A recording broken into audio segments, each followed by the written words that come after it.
developing countries must act in unity to meet emerging challenges.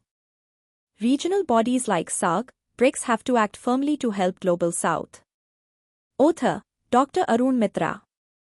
The 56th annual meeting of the World Economic Forum, WEF, held in Davos from 19 to 23 January 2026 under the theme, A Spirit of Dialogue, took place against a highly charged backdrop of strained global trade relations. Actions taken by the US President Donald Trump fundamentally altered the established framework of cooperation among nations. In the aftermath of the Second World War, there was a broad realization that mutual cooperation and peaceful coexistence were essential to meet the needs of individual countries while avoiding global conflict. It was in this context that the United Nations was established as a common platform for dialogue and the resolution of international disputes. Despite the disproportionate powers granted to the 5 permanent members of the UN Security Council, the United States, the Soviet Union, now Russia, France, the United Kingdom, and China, the UN has played a significant role in promoting peace and disarmament, highlighting the dangers of nuclear weapons, mobilizing resources for children's welfare and public health, and responding to both man-made and natural crises. It also contributed to establishing rules governing international trade. The United Nations Conference on Trade and Development, UNCTAD, created in 1964, was mandated to help developing countries benefit from global trade, investment, and economic growth, and to integrate them into the world economy on equitable terms. UNCTAD serves as a focal point for trade and development by providing policy analysis, facilitating consensus building, and offering technical assistance, particularly to least developed countries, LDCs. Similarly, the General Agreement on Tariffs and Trade, GATT, a 1947 multilateral treaty, sought to accelerate post-war economic recovery by liberalizing international trade through the reduction of tariffs, quotas, and subsidies. In 1995, GATT was replaced by the World Trade Organization, WTO.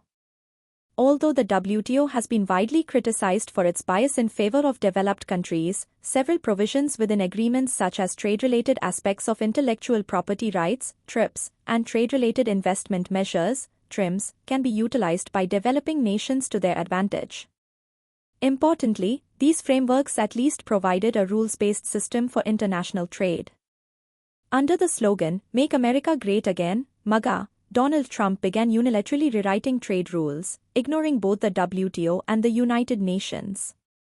The United States withdrew from 66 international organizations, conventions, and treaties, including the Paris Climate Agreement.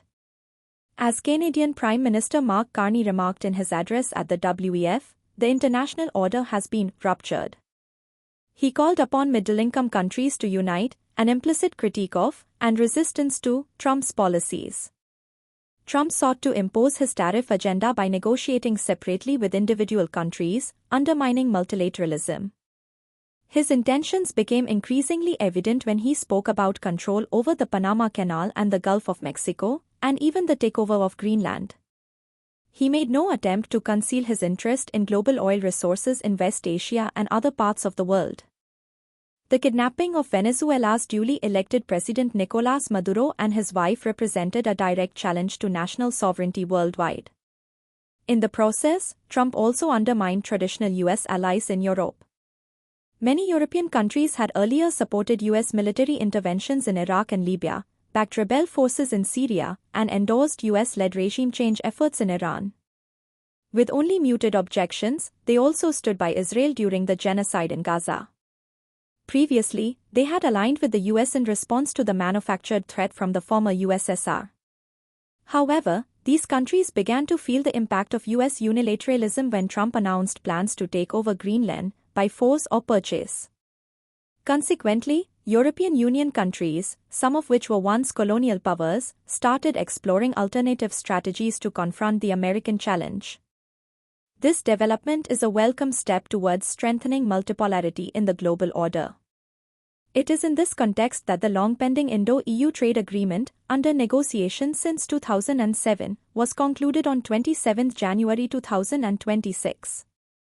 The agreement has to be watched with caution as the EU's expansive demands, encompassing intellectual property, government procurement, agriculture, and regulatory standards, seek to permanently constrain India's policy space for development, industrial growth, and public welfare, amounting to an unacceptable infringement on India's economic sovereignty, strategic autonomy, and the welfare of the citizens.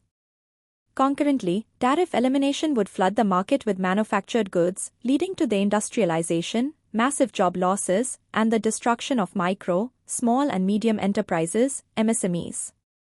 Furthermore, the EU's proposed intellectual property regime would cripple India's generic medicine sector, making essential drugs unaffordable and betraying global public health. Global geopolitics is undergoing rapid change, and new trends are emerging. At this critical juncture, it is essential for developing and least developed countries of the Global South to evolve their own systems of mutual cooperation, peaceful coexistence, respect for sovereignty, end to the arms race and economic development based on mutual benefits. In recent years, many developing countries have increasingly turned towards China for support.